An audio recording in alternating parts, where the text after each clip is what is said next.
கோயிலுக்குள்ளே வந்துட்டோங்க. இப்போ போய் சுவாமி தரிசனம் பண்ண போகிறோம்.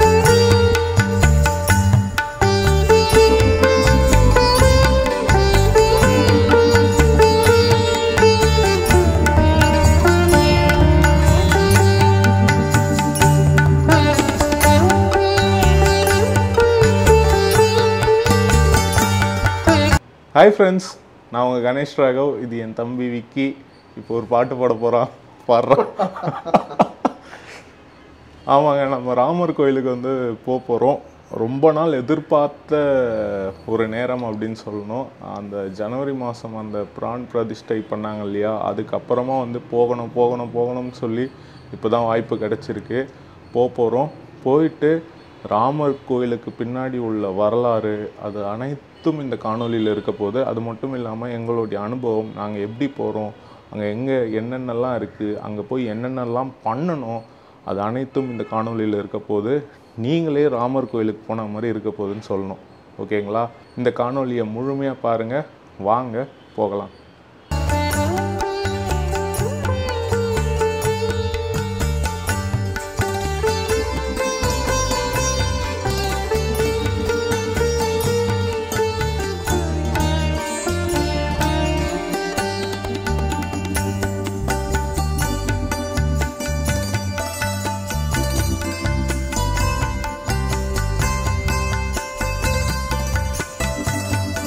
சென்னை டு லக்னோ வந்துட்டோங்க. நாங்கள் ஏன் லக்னோ வந்தோம்னா, அயோத்தியாவிலே டைரக்ட் ஃப்ளைட் இருக்குது. பட் வந்து அது அப்பப்போ கேன்சல் ஆகுது. அதுக்கப்புறமா டிலேலாம் அங்கே நிறைய இருக்குன்றதுனால லக்னோ வந்துட்டு, லக்னோலேருந்து பை ரோடு வந்து நாங்கள் போகிறோம் அயோத்தியா. போகிறதுக்கு வந்து எவ்வளோ மணி நேரம் ஆகுமாட்டா? 3 ஹவர்ஸ் ஆகுமோ. 150 கிலோமீட்டர் கிட்ட நம்ம வண்டியில் தான் போகிறோம், காரில் தான் போகிறோம். எஸ், உங்களுக்கு அந்த மாதிரி ஏதாச்சும் எக்ஸ்பீரியன்ஸ் இருந்தால், நீங்கள் அயோத்தியாவுக்கு புக் பண்ணிவிட்டு கேன்சல் ஆன எக்ஸ்பீரியன்ஸ் அந்த மாதிரி இருந்தால் கமெண்ட் பண்ணுங்கள். நாங்கள் லக்னோ வந்த ரீசன் இது தான்.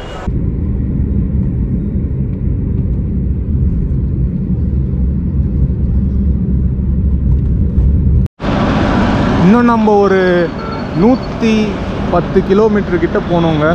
இந்த தாபாவில் சாப்பிட வந்திருக்கோம். போய் சாப்பிடுவோம். நிறைய ஹோட்டல்ஸே இங்கே இல்லைங்க. எல்லாம் வந்து கிட்டத்தட்ட அங்கே ஆரம்பித்ததுலேருந்து ரொம்ப தூரம் கடந்து தான் இந்த ஒரு தாபாக்கே நாங்கள் வந்தோம். இங்கே நிறைய வந்து ரெஸ்டாரண்ட் அதெல்லாம் இல்லை. அப்புறம் எல்லார் வீட்லேயும் வந்து கொடி ஏற்றிருக்காங்க, ஆரஞ்சு கொடி. உங்களுக்கு அங்கே தெரியுதா? அந்த கொடிங்க. எல்லா வீட்லேயும் வந்து ராமர் கோயிலுக்காக கொடி ஏற்றிருக்காங்க. போய் நம்ம சாப்பிட்லாம். இது தாங்க நாங்கள் வாங்கியிருக்கோம். இது பேர் வந்து மட்டர் புலாவ். இந்த என்ன சொல்கிறது, இந்த பட்டாணிலாம் இருக்குது அதில். அதுக்கப்புறமா ஆலு ஜீரா நல்லா தான் இருக்குது. இது வந்து தம் ஆலு. வந்து ரொட்டி சாப்பிட்றோம். சாப்பிட்டுட்டோங்க. இங்கே இந்த ஜீரா ஆலு, இதில் நிறையா அந்த ஜீரா ஆலு ரொம்பவே நல்லா இருந்தது. வெறும் ஜீரா, அதுக்கப்புறமா வெங்காயம், பெப்பர் இதெல்லாம் போட்டு ரொம்ப சிம்பிளான ஒரு டிஷ்ஷு.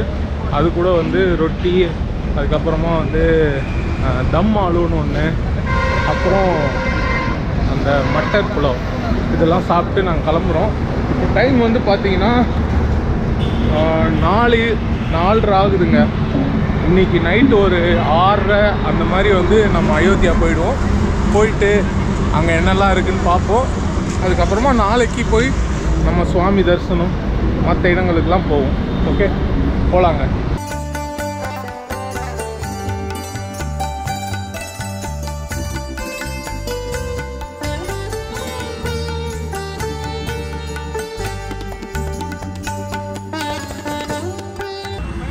வந்துட்டோங்க அயோத்தியா.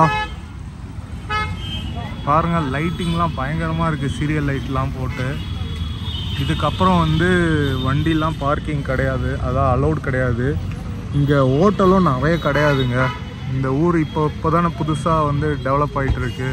அதனால் அவங்க வீடெல்லாம் அப்படியே கெஸ்ட் ஹவுஸ் மாதிரி ரூமாக வந்து ரெண்ட்டுக்கு விட்டுட்ருக்காங்க. அந்த மாதிரி தான் நாங்கள் ஒரு இடத்துல புக் பண்ணியிருக்கோம். இங்கே இந்த இடத்துக்கு நான் உங்களுக்கு லொக்கேஷன் அனுப்பியிருக்கேன். அவங்க வந்து கூட்டிகிட்டு போகிறாங்களாம். அதனால் இங்கே வெயிட் பண்ணிகிட்ருக்கோம். நைட்டு வந்து மணி வந்து பார்த்திங்கன்னா 7 ஆக போகுது. நான் போயிட்டு அந்த ரூம் எப்படி இருக்குதுன்னு நான் உங்களுக்கு காட்டுறேன். இங்கே அழகாக வரைஞ்சிருக்காங்க ராமருடைய படங்கள். அங்கே பாருங்கள், ராமர் பின்னாடி அந்த பிறை சந்திரன்.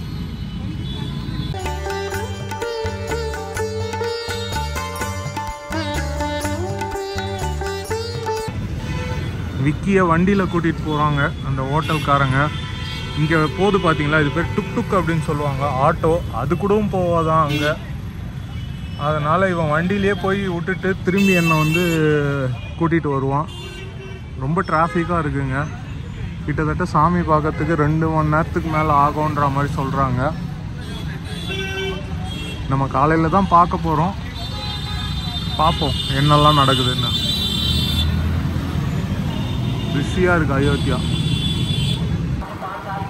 விஐபி வந்திருக்காராங்க, அதனால் இந்த இடத்துல எந்த வண்டியும் அலோவ் பண்ணலையா. நான் ரோட்ஸ் ஆஃப் अयोध्या.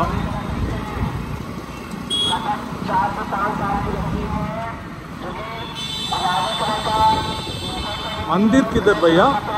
होटल के ठीक सामने. ओके, होटल का அந்த பக்கம் அப்படியே இருக்கான்.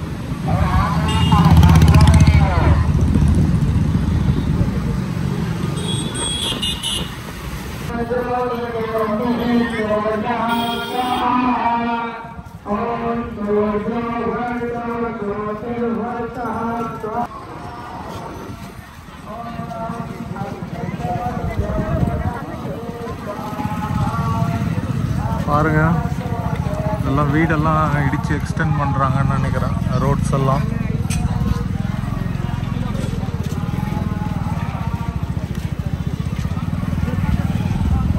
அயோத்தியா. இந்த அத்தி வர்றத ஞாபகம் வருதுங்க எனக்கு. கிட்டத்தட்ட இந்த மாதிரி தான் க்ரௌடடாக இருக்கும். பெயிண்டிங்ஸ் நிறைய வரைஞ்சிருக்காங்க.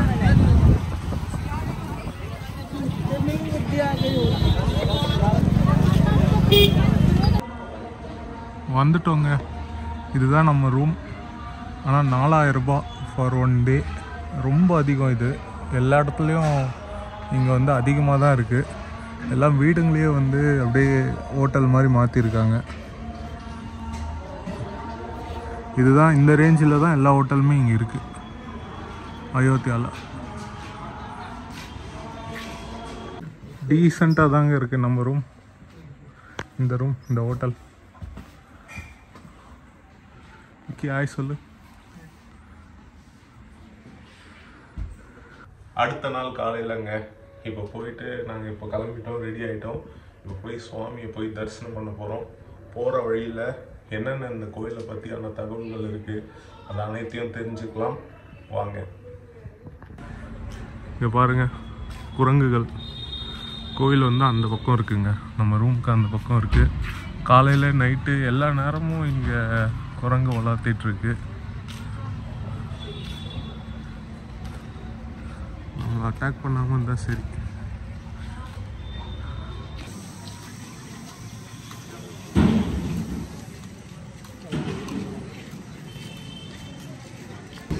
இங்கே பாருங்கள், எல்லாமே வந்து விரிவாக்கம் பண்ணிகிட்ருக்காங்க. மேபி நெக்ஸ்ட்டு மந்த் வந்தால் எல்லாம் மாறி இருக்கும்னு நினைக்கிறேன். நம்ம அங்கே போயிட்டுருக்கு தெரியுங்களா, அந்த பேரிகார்டு இருக்குது தெரியுங்களா, அதுதான் மெயின் ரோட். அந்த ரோட்டில் ரைட் எடுத்து நம்ம கோயிலுக்கு போகணும்.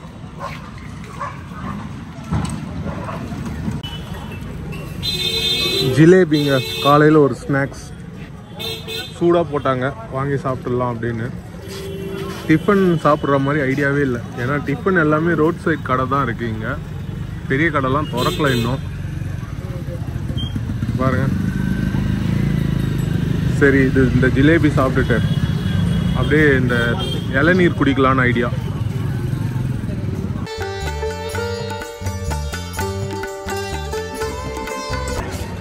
அடுத்து இந்த ஃப்ரூட் சாலட்டுங்க, நம்ம நம்பி சாப்பிட்றலாம். இதெல்லாம் எப்படி இருக்குமோன்னு கவலைப்பட வேணாம். அதே மாதிரி வேக வச்ச இதுவும் வெளியே வந்தால் நம்பி சாப்பிட்றலாம். ஃப்ரை பண்ணதெல்லாம் தவிர்த்து. இதுதாங்க அயோத்தியில் இருக்கிற அந்த மெயின் ரோட்.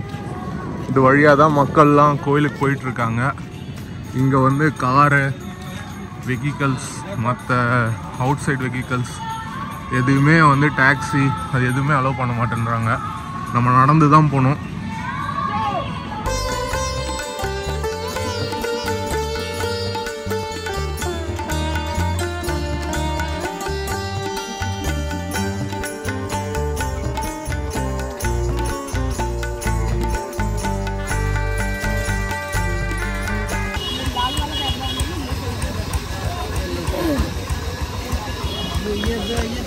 ரொம்ப அழகாக இருக்குங்க.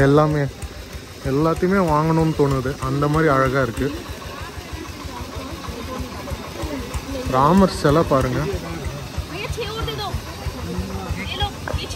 कितना रुपये?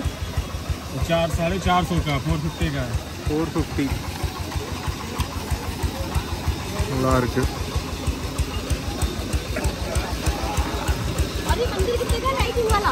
போயிட்டு இருக்கோங்க சுவாமி தரிசனம் பண்ணுறதுக்காக. மணி வந்து பார்த்தீங்கன்னா 8:30க்கு மேலே ஆயிடுச்சு. ஆக்சுவலாக நாங்கள் வந்து இங்கே வீடியோஸ் உள்ளெல்லாம் எடுக்கிறதுக்காக பர்மிஷனுக்காக ரொம்ப கேட்டுட்டு இருந்தோம். அது வந்து இங்கே நடக்காது போல் இருக்குது. ஸோ வந்து வெறும் போய் தரிசனம் மட்டும் பண்ணிட்டு வரலாம் அப்படின்னு சொல்லிட்டு ஒருத்தர் எங்களை கூட்டிகிட்டு போயிட்டுருக்காரு. அதுக்கு முன்னாடி அயோத்தியா பற்றி சில விஷயங்கள் உங்ககிட்ட சொல்லிடலாம் அப்படின்னு சொல்லிட்டு.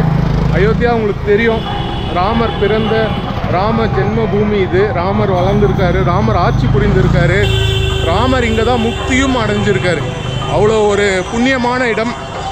7 புண்ணிய பூமிகள் சொல்லுவாங்க இந்தியாவில். அதில் அயோத்தியா முதல் இடம் பிடிச்சிருக்கு. இங்கே வந்து பார்த்திங்கன்னா ராமர் கோயில் முன்னாடியே இருந்திருக்கு அப்படின்னு நம்பப்படுது. அதன் பிறகு வந்து ஏதோ பேசிட்டு வராராம் அவர். அதுக்கப்புறமா வந்து பார்த்திங்கன்னா 16ஆம் நூற்றாண்டில் அந்த கோயில் இடிக்கப்பட்டு இங்கே மசூதி கட்டப்பட்டிருக்கு. அதுக்கப்புறமா வந்து 1950 அந்த மசூதிக்குள்ளே ராமர் சிலையை வச்சுருக்காங்க. அதன் பிறகு வந்து நிறைய பிரச்சனைகள், அந்த மசூதி சுற்றி இங்கே கோயில் வரணும் அப்படி இப்படின்னு. அதுக்கப்புறமா 1992 அந்த மசூதி வந்து இடிக்கப்பட்டிருக்கு ஒரு கலவரத்தில். அதன் பிறகு கோர்ட்டில் கேஸ்லாம் நடந்து இப்போ இங்கே வந்து கோயில் கட்டிகிட்ருக்காங்க. பிரான் பிரதிஷ்டை, இங்கே ராமர் உள்ளே இருக்கார். மக்கள்லாம் போய் தரிசனம் பண்ணிட்டு வந்துட்டுருக்காங்க. இந்த கோயில் கட்டின விதமே வந்து ஒரு சூப்பரான விதங்க. என்னென்னா ஒரு மாடர்ன் அதுக்கப்புறமா ட்ரெடிஷன் எல்லாத்தையும் சேர்ந்து ரொம்ப அழகாக இந்த கோயில் கட்டிகிட்ருக்காங்க. இந்த கோயிலோடைய விவரங்கள் அது எப்படி கட்டுறாங்கன்னு பார்த்தீங்கன்னா, இங்கே இந்த சரையூ நதி ஓடிட்டு இருக்கு. ரொம்ப டிராஃபிக். இங்கே இந்த சரையூ நதி ஓடிட்டுருக்குங்க. அந்த நதி ஓடுறதுனால இந்த மண் கொஞ்சம் வீக்காக இருக்கும். அதனால் வந்து கிட்டத்தட்ட ஒரு என்ன சொல்கிறது, ஒரு 15 மீட்டர்ஸுக்கு இங்கே பள்ளம் தோண்டி அந்த மண்ணெல்லாம் எடுத்துட்டு இவங்களே வந்து மண் போட்டிருக்காங்க. அதுக்கப்புறமா ஒரு லேயர் ஆஃப் கான்க்ரீட், அதுக்கப்புறமா வந்து பார்த்திங்கன்னா கிரானைட் கற்கள்லாம் போட்டு ஒரு சாலிடான பேஸ்மெண்ட் உருவாக்கி அது மேலே வந்து இங்கே நாகரா ஸ்டைல் அப்படின்னு சொல்லுவாங்க. நம்ம ஊர்லலாம் இருக்கிறது திராவிட கட்டமைப்பு அப்படின்னு சொல்லுவாங்க. இங்கே நாகரா ஸ்டைலில் இங்கே வந்து கோவில் வந்து கட்டிகிட்டு இருக்காங்க. ஸ்டீலு அதுக்கப்புறமா வந்து இரும்பு எதுவுமே இல்லாமல் இங்கே வந்து இந்த கோயில் கட்டிகிட்டு இருக்காங்க. ஏன்னா ஸ்டீல்லாம் வச்சிங்கன்னா உங்களுக்கு வந்து 90 வருஷத்துக்கு தான் வந்து இருக்கும். இது வந்து பார்த்திங்கன்னா 1000 ஆண்டுகளுக்கு மேலே நிலச்சி நிற்கிற மாதிரி இன்டர்லாக்கிங் சிஸ்டம் படி இப்போ வந்து கோயில் கட்டிகிட்டு இருக்காங்க. இதெல்லாம் வந்து இந்த கோயிலுடைய சிறப்பம்சம். 5 மண்டபம் இருக்குது இங்கே. அதாவது நாகரா ஸ்டைல் மண்டபங்கள் இருக்குது. 3 அடுக்கு கோயில் மாதிரி. ஃபஸ்ட்டு ஃப்ளோரில் தான் வந்து ராமர், நம்ம ஏறி போய் ராமரை தரிசனம் பண்ணுற மாதிரி இருக்கும். இதெல்லாம் சிறப்புகள். நம்ம இப்போ போகலாம், போய் தரிசனம் பண்ணலாம். பாருங்கள் எவ்வளோ க்ரௌடாக இருக்குது.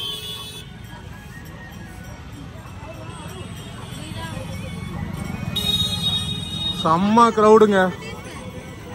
இந்த மாதிரி ஏதாச்சும் விற்றுக்கிட்டே இருப்பாங்க. நெத்தியில் பூசி ஓடுறதுக்கும் வருவாங்க. இங்கே வேணும்லாம் அதெல்லாம் வாங்கிக்கலாம், இது பண்ணிக்கலாம். வேற லெவல் க்ரௌடு.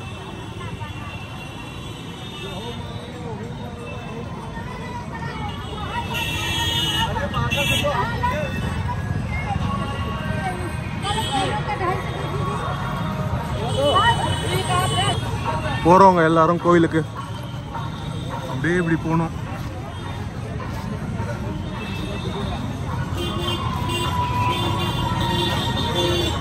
போயிட்டு சுவாமி தரிசனம் பண்ணிட்டு அப்படி திரும்பி வரணும் போல. இங்க பாருங்க, ஷார்ப் ஆப்ஜெக்ட்ஸ் இதெல்லாம் வந்து பார்த்தீங்கன்னா ப்ரொஹிபிட்டட்.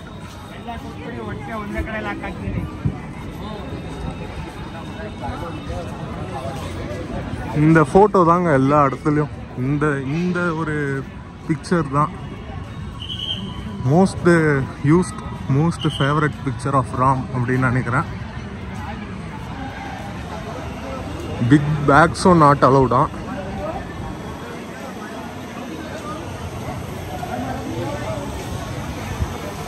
இங்கே ஒரு கோயில் இருக்குது. நம்ம திராவிட கட்டமைப்பில் இங்கே ஒரு கோயில் இருக்குது. ஆக்சுவலாக வந்து அயோத்தியா வந்து திவ்ய தேசங்களுள் ஒன்றுங்க. ஆனால் திவ்ய தேச கோயில் எதுன்னு நம்மளுக்கு தெரியாது. இந்த கோயிலெலாம் வந்து இடிக்கப்பட்டதுனால இங்கே அம்மாஜி மந்திர்னு ஒரு மந்திர் இருக்குது. அந்த கோயிலை தான் வந்து அயோத்தியாவில் வந்து திவ்ய தேசமாக நம்ம ஊர் மக்கள் வந்து வணங்கிட்டு இருக்காங்க. அந்த கோயிலுக்கும் நம்ம போவோம். இந்த கோயில் தான் அதுவோ தெரிலங்க. ஆனால் நம்ம ஊர் திராவிட மாடல், திராவிட கட்டமைப்பில் இந்த கோயில் இருக்குது. நாகர அமைப்புனா எப்படி இருக்குன்னா நான் அதை காட்டுறேன். இங்கே பாருங்க, எவ்வளோ பெரிய ஊதவத்தி. இதோட வாசனை அப்படியே ஃபுல்லாக இருக்குங்க. ஒரு கிட்டத்தட்ட ஒரு 10 மீட்டர் 20 மீட்டருக்கு இருக்குது. அவ்வளோ பெரிய ஊதவத்தி, நல்ல ஒரு மனம். மங்கள் தீப் இந்த லைன் ஃபுல்லாக வந்து வச்சிருக்காங்க அங்கங்கே. படா படா ஊதவத்தி ஹை எல்லாம் ஃபாஸ்ட்டாக வந்து இந்த ஊர் வந்து இதுவாகிட்டு இருக்குங்க, டெவலப் ஆகிட்டுருக்கு, பில்ட் ஆகிட்டுருக்குன்னு சொல்லணும். ஆக்சுவலாக நாளைக்கு காலையிலேயே இன்னைக்கு காலையிலேயே வந்து பார்த்தீங்கன்னா ஒரு 6 மணிக்கெலாம் வந்து தர்ஷன் பண்ணிடணும் அப்படின்னு. ஆனால் உள்ள சரி பர்மிஷன் கேட்கலாம், எப்படி வீடியோ எடுக்கிறது அப்படின்னு சொல்லிட்டு பர்மிஷன் கேட்கலான்னு சொல்லிட்டு போய் அதுக்காக திரிஞ்சிட்டு இருந்தோம். அதனால் வந்து நம்மளுக்கு லேட் ஆகிடுச்சு. கடைசியில் இங்கே எடுக்கிறவங்களாம் வந்து பார்த்திங்கன்னா அந்த கோயிலில் இருக்கிற பூசாரிங்களே வந்து அந்த அர்ச்சகர்களுடைய பசங்க அந்த மாதிரி ஆளுங்களாம் தான் எடுத்துகிட்ருக்காங்களாம், எடுத்து போட்டுட்ருக்காங்களாம். மற்றவங்க யாரையும் அலோவ் பண்ணுறதில்ல அப்படின்னு சொல்லிட்டு ஒரு ட்ரஸ்ட்டுங்க. ட்ரஸ்ட்டு கீழே இருக்கிற ஒரு கோயில் பாருங்கள். பழைய பில்டிங்ஸ்லாம், அந்த க்ரெயின்லாம் இருக்குது பார்த்தீங்களா, அதுதான் கோயில் இருக்கிற இடம். இன்னும் கட்டிகிட்டே தான் இருக்காங்க.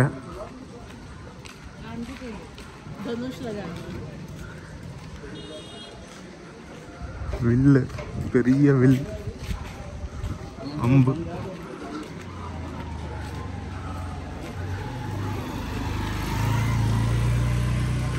இன்னும் அப்படியே மாதத்துக்கு மாதம் வந்து பயங்கரமாக டெவலப் ஆகிட்டே இருக்க போகுது அயோத்தியா. ரொம்ப நிறைய டூரிஸ்ட்டை வந்து அட்ராக்ட் பண்ணிகிட்டே இருக்க போகுது. கிட்டத்தட்ட கோயிலில் ஒரே சமயத்தில் 70,000 பேர் இருக்கலாமா, அந்த மாதிரி வந்து கோயில் கட்டிகிட்டு இருக்காங்க. இப்போ தர்ஷன் பண்ணுறதுக்கும் மேக்ஸிமம் 2 ஹவர்ஸ்க்கு மேலே ஆகாது அப்படின்னு சொல்கிறாங்க. அந்த லெவலுக்கு வந்து ப்ராப்பராக வந்து பண்ணிகிட்ருக்காங்க அப்படின்னு சொல்லப்படுது.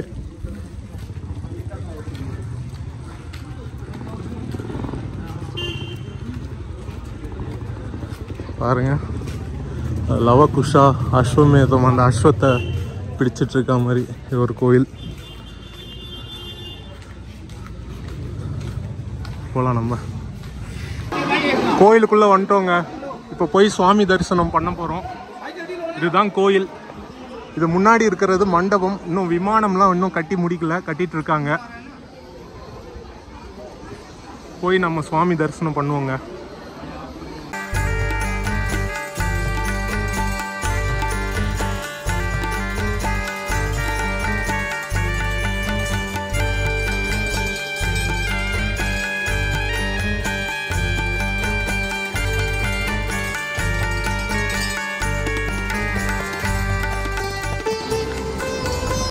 கோயில் கட்டிகிட்டே இருக்காங்க. இதுதான் பொது தரிசனம். பொது தரிசனம் இப்படி தான் போனோம். இதாங்க கோயில். அற்புதமாக இருக்குங்க. கோயிலுக்குள்ளே வந்துட்டோங்க.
சுவாமி தரிசனம் பண்ணிட்டு வந்துட்டோங்க. கட்டிட்டு இருக்காங்க, நல்லா இருக்கு.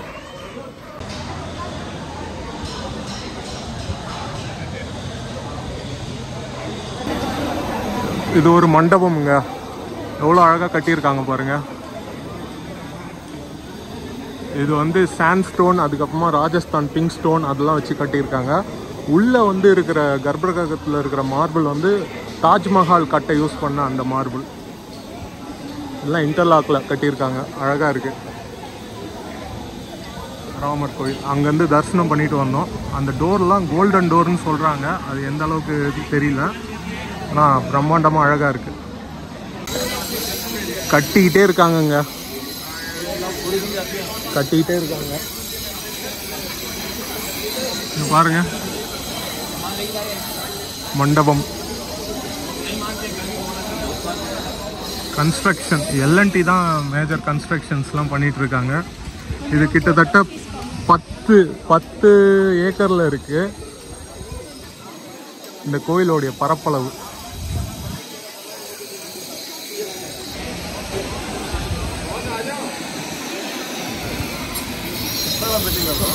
இல்லை எங்க இருக்கு? இது காஷ்மீர் ஜம்முல இருக்குங்க. Okay okay. வீடியோவில் வரீங்களா? நம்ம வீடியோவில் இவர் தமிழுங்க, அயோத்தியாவில் நம்மளை வந்து மீட் பண்ணியிருக்காரு. ப்ரோ உங்கள் பேர்? திலீபன். சூப்பர்.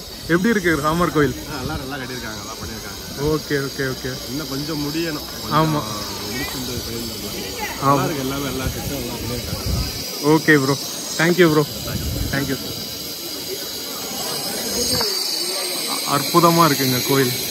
நம்ம வந்து இங்கே வந்து ஒரு சப்ஸ்கிரைபரை மீட் பண்ணதில் ரொம்ப சந்தோஷம்.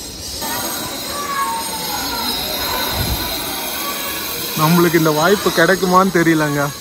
அங்கே பாருங்கள், இதுக்கப்புறம் கட்டி முடிச்சிட்டா மொபைல் ஃபோன்லாம் அலோவ் பண்ணுவாங்களா, எல்லாம் எடுக்க முடியுமா, அதெல்லாம் ஒன்றும் தெரியல. எப்படியோ வந்து நம்ம இந்த வாட்டி இந்த சான்ஸை, ஒரு வரலாற்று சிறப்பு மிக்க ஒரு கோயில், நிறைய சம்பவங்கள் இந்த கோயிலை சுற்றி இருக்குது, நிறைய எமோஷன் கனெக்ட் ஆகிருக்கு இந்த கோயிலோட. நம்ம வந்து இந்த கோயிலில் வந்து எடுத்துருக்கோங்க. ஃபஸ்ட் டைம் தமிழ்லன்னு நினைக்கிறேன். நான் எனக்கு தெரிஞ்சு யாரும் இப்படி போட்ட மாதிரி பார்க்கல. ஹோப்ஃபுல்லி உங்களுக்கு பிடிச்சிருக்கோன்னு நினைக்கிறேன். சுவாமி தரிசனம் பண்ணிட்டு வந்துட்டோங்க. பார்த்தீங்கன்னா பாருங்கள், இங்கே வந்து 300க்கும் மேலே தூண்கள் இருக்குது. அதில் ஒரு தூணில் குறைந்தது 16 சுவாமிகள் இருக்காங்களாம். அந்த மாதிரி வடிவமைக்கப்பட்டிருக்கு. பாருங்கள், ஒர்க்கு போயிட்டே தான் இருக்குது. கட்டி முடிச்சிட்டா வந்து ரொம்ப பிரம்மாண்டமாக இருக்கும். 70 ஏக்கர் பரப்பளவில் வந்து முழு கோயில் இருக்குது. அதில் வந்து கொஞ்சம் பார்ட்டு தான் வந்து கோயிலுக்காக கட்டியிருக்காங்க, மற்றதெல்லாம் இன்னும் கட்டிகிட்டே இருக்க போகிறாங்க. நிறைய விஷயங்கள் வரப்போகுது.